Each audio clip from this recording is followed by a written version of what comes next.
जय हिंद साथियों। झूठा केस करने वाली बहू को घर से भगाने के आसान तरीके बताता हूं आपको। मोस्टली आपको सबको ये पता है, आपके लिए कोई कानून नहीं बना है, सारे ही कानून स्त्रियों के लिए बने हैं। आपको भागने का कोई रास्ता नहीं दिया गया। जब आप अपने एडवोकेट के पास जाते हैं ना, तो वो आपको बोलेगा इसलिए ये वाला धारा आप पर लग गई है तो इसके अगेंस्ट ये धारा लगा लीजिए। और जब किसी ऐसे लोगों के पास जाते हैं जिन्होंने मेन सेल चला रखे हैं, वो आपसे पता नहीं क्या क्या कहेंगे। कुछ लोग कहेंगे हमारे आंदोलन में आइए, कुछ लोग कहेंगे आमरण अनशन कीजिए, सड़क पे लेटिए। इनसे कुछ नहीं होने वाला। दूसरे को आगे करके पीछे से हूल करना बहुत आसान है। अब इतने सारे कानून स्त्रियों के लिए बने हैं, आपके लिए तो कुछ भी नहीं है। अब इस हालत में आप क्या करेंगे? आपको इस हालात में जीना सीखना होगा। सबसे आसान तरीका है, जब आप पे झूठा केस हुआ हो, जिनके ऊपर सच्चा केस हुआ है, मतलब जहां सचमुच महिला पीड़ित है, पहली तो बात यह है कि वो आपको परेशान नहीं करेगी, चुपचाप डाइवोर्स लेके चली जाएगी जो परेशान है। लेकिन जो आपको परेशान करने आई है, झूठा केस वही करेगी आपको दबाने के लिए। अब इस हालात में आपको क्या करना है? आपको उसको घर नहीं लाना। वुमेन सेल के अंदर आपके पास जब काउंसलिंग होती है, फिर वो कहेगी मुझे घर जाना है। काउंसलिंग वाली भी कहती है इसको घर ले जा, यही तेरे पास अंतिम विकल्प है, नहीं तो FIR हो जाएगी, फलां हो जाएगा, ढींग हो जाएगा। कुछ नहीं होगा, एक FIR ही होगी। जज और कानून न्याय करने के लिए बैठे हैं। इतनी आसानी से आपको जेल नहीं होती। अगर आपने बुरा कर्म, गलत काम किया है, तो आपका भगवान मालिक है। अगर झूठा केस किया है, आप अपनी मर्जी के मालिक हैं। जब ये कहे घर आपके आना है, तो बिल्कुल जी सद के लाइए। लेकिन जिस घर में आपके माँ बाप रह रहे, उस घर में मत लाना, किराए पर लेके जाना। अब मैं अमूमन आपको एक छोटी सी बात बताता हूँ। आपकी सैलरी है 30,000 रुपए।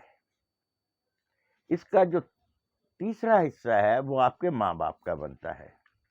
चुपचाप से 10,000 रुपये अपने माँ बाप के नाम चेक काट दीजिए। बाकी बचते हैं 20,000 रुपये। अपना मंथली खर्चा अपनी जेब में डालिए, बाकी सारे पैसे अपनी पत्नी को ट्रांसफर कर दीजिए। जो भी आपके पास बचता है, 20,000 में से 15, 10,000। अब बोलिए चला खर्चा। चीखें निकल जाती हैं। ये आपको बार बार जोर देगी कि मुझे उसी घर में जाना है।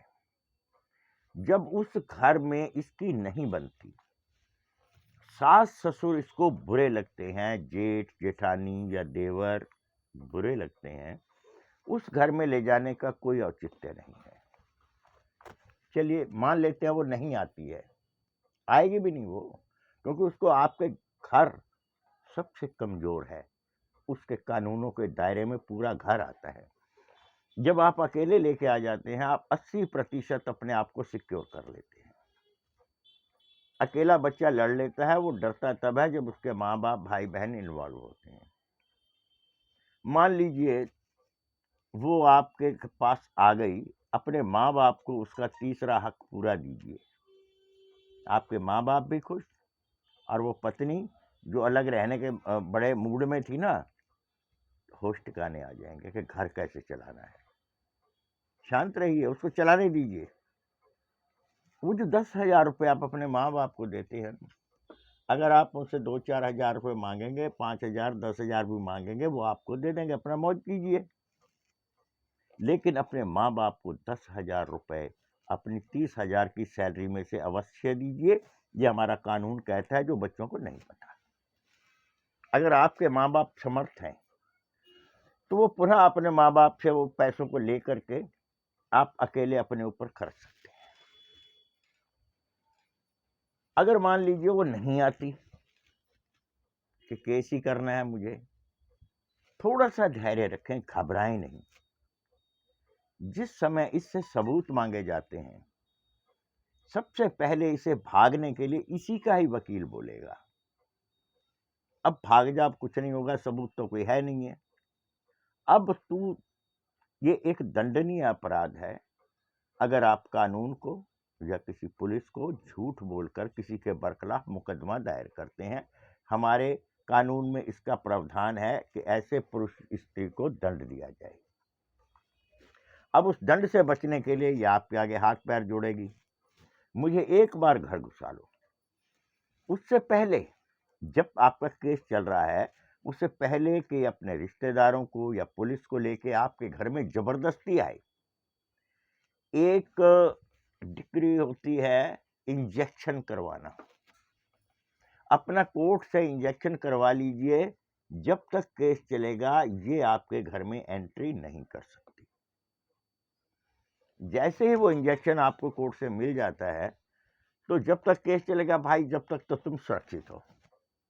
और चलते केस में इसके पास सबूत नहीं है, भागती नजर आएंगी। सबसे आसान तरीका है थोड़ा सा धैर्य रखें। बहुत से बच्चे घबराते हैं, मेरे पास बहुत सी रिकॉर्डिंग भी पड़ी हैं, बहुत से बच्चों के वो भी सबूत भी हैं जिन्होंने मुझे बोला है कि हमने ऐसे ऐसे किया। जज से पूछा जाता है कि मेरे पास इतने दिन रही, मैं खर्चा क्यों दूं, ये क्यों नहीं कमा सकती। हमारे खानदान में तो कभी तलाक की रवायत नहीं आई, आज ये तलाक पे आ गया। 15 लाख में तलाक होता है क्या? शादी 15 लाख में हुई थी क्या? तलाक 15 लाख में होगा, खर्चा होगा, फलाना होगा, किस बात का होगा? हाथ पैर दिया ना, बराबर का अधिकार मिला, कमाओ खाओ। जब तो बड़े आंट के निकलते थे। कोई भी बाप अपनी लड़की की शादी अपने घर बिठाने के लिए नहीं करता। वो नपुंसक बाप होते हैं जिनके घर बेटियां बैठती हैं झूठा केस करके। वो अपनी औरत का गुलाम होता है, उस लड़की का बाप। हिम्मत नहीं होती उसकी बोलने की। और जिस टाइम वो 2 साल घर बैठ जाती है ना, उसकी माँ के लिए वही नासूर हो जाती है। फिर वो गिड़गिड़ाती है आपके घर आने के लिए। बस वो क्षण आपकी जीत का है, भागने में देर नहीं लगेगी इसको। जब तक ये केस नहीं होंगे, मेरे पास जो कुछ बच्चे फ़ोन करते हैं उनकी रिकॉर्डिंग भी पड़ी है, पर मैं कभी डालता नहीं। मुझे शौक नहीं है अपनी वाहवाही खुद करूं, मैंने ये कर दिया, मैंने वो कर दिया। कुछ लोग हैं अपने आप को तुर्रम खां समझते हैं, हमने ये कर दिया वो कर दिया।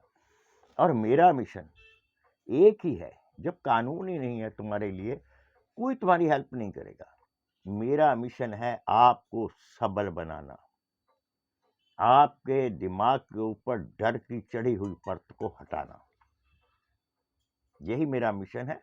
आप इस डर से हट जाइए, जीत आपके कदम चूमेगी अगर आप सच्चे हैं। जय हिंद।